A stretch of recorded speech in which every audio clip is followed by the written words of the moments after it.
Arab tilidagi nun harfi so'z boshida, so'z o'rtasida va so'z oxirisida o'ziga xos shakllarga ega harflardan hisoblanib, xuddi ta harfiga o'xshaydi. Ta harfidan farqli jihati tepasida bir dona nuqta bilan farq qiladi.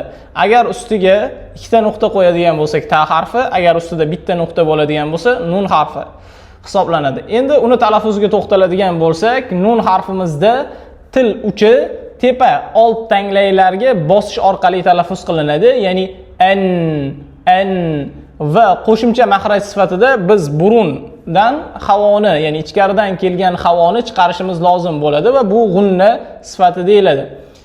Xo'p, nun harfini sifatlariga to'xtaladigan bo'lsak, nun harflarida birinchi sifatimiz istifoli, ya'ni ingichka holatda o'qiladigan harflar sirasiga kiradi.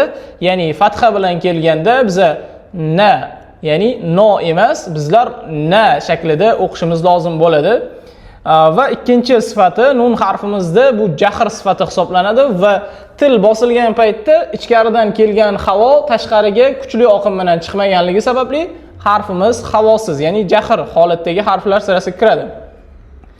Va harfimizdagi uchinchi sifati bu bayniya nun harfini sukunlik holatida o'rtacha ushlash hisoblanadi, ya'ni an, in, un, uni qisqa an yoki uzun an deb o'qishligimiz noto'g'ri bo'ladi va oxirgi sifati burun tovushi, ya'ni g'unna sifatiga ega.